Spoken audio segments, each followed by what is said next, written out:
Hey everyone, the people over at Nexigo sent me a multifunctional cooling stand for the P5. Let's go ahead and get this unwrapped.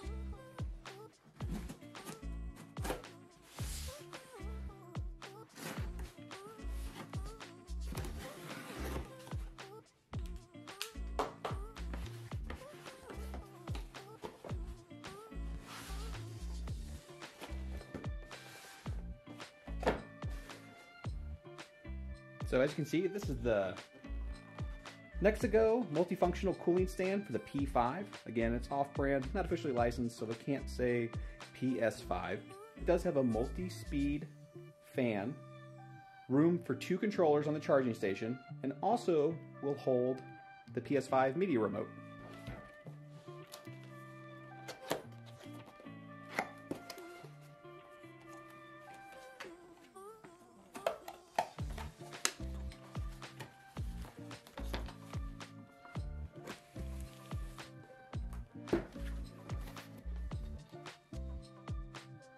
In addition to being a stand for the PlayStation 5 and a charging dock, it does have room to hold about 10 different games in the back as well.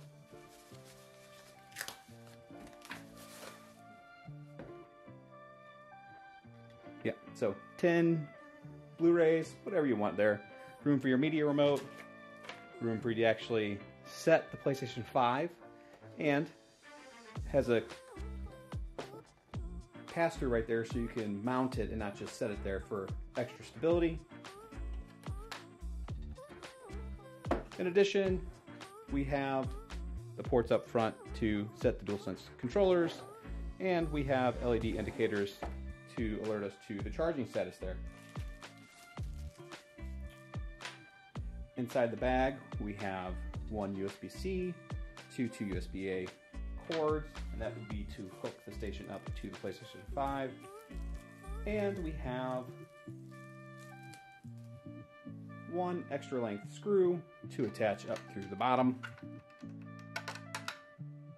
and to make sure that our PS5 is secured to the base. I do like this base because it's nice and flat, and it doesn't allow for a lot of wiggle room, and will help prevent PlayStation 5 tip over. So let's get the PS5 and a couple DualSenses and get it attached. It does also come with a user manual. It's in multiple languages. The box it goes. This is compatible with both console versions of the PS5. It will mount the disc and the digital only versions. The fan has 3 speeds with an LED indicator to let you know what speed the fan is at. There is red, orange, and green.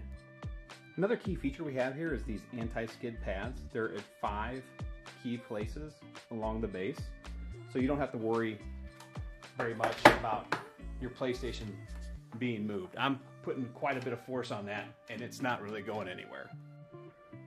Okay, so I took the Sony provided mount off the PlayStation 5, and if you look at the bottom, you'll notice that there are vents here. So this is how this works. These vents line up with the vents down here in the base station. So we will set this on top of the PS5. Back the PS5 up a bit. We have the one mounting screw. We'll go down to the center here, and this will attach to where there is a mounting screw opening on the PS5. I really just like to hand tighten these. Most of them, there's not a reason to go beyond that.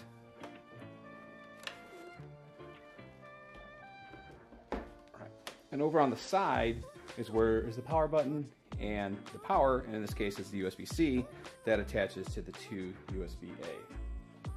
We'll go ahead and attach the power cords. The dock itself is drawing power from the PlayStation 5. Okay, so everything is plugged in. We'll go ahead and set the DualSense controllers on there. They fit rather well, and we will go ahead and power it on.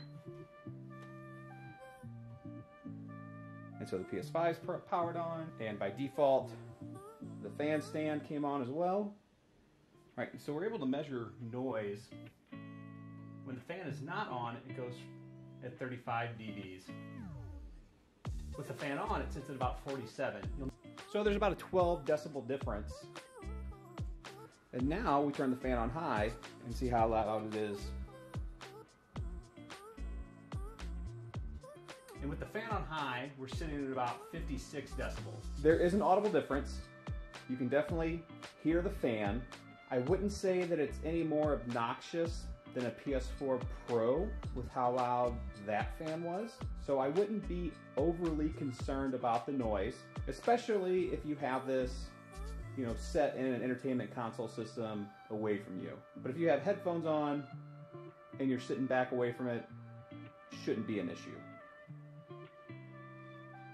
Medium, we're at 53. We're at 51 with low. And we're 33 with just the PS5 being idle. Now if we rotate it, we do see that these are pretty snug. So you don't really have to worry too much about your cases falling out of here. It's holding in place rather nicely. This is a mix of PlayStation 5 and PlayStation 4 games.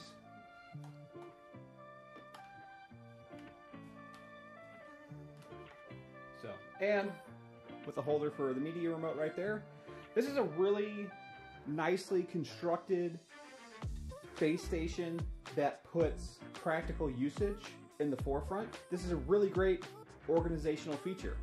As far as products go, that multifunctional cooling stand from Nexigo seemed to have a really good build quality. There's nothing there that I complain about. The DualSense controllers docked in it just fine. The cases for the games sat in it well, a little snug to hold them in place so it wasn't very loose and they just fall right out. And the PlayStation 5 itself sat in there really well. The fan itself wasn't overly loud. We did get the decibel readings to see that it, there was an increase in noise, obviously. It's not a vapor chamber underneath there. It's a fan, but it wasn't obnoxiously loud.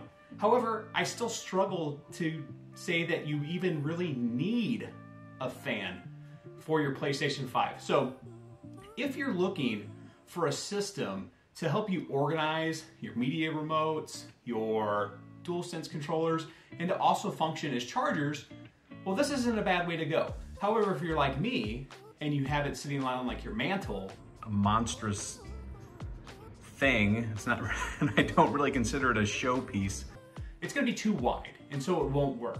However, if I wasn't in that situation, I probably would continue to use this just to have a place to dock my controllers and charge them next to the console. So as far as the product's concerned, I really liked it. Would I be able to use it? I'm not the use case for this.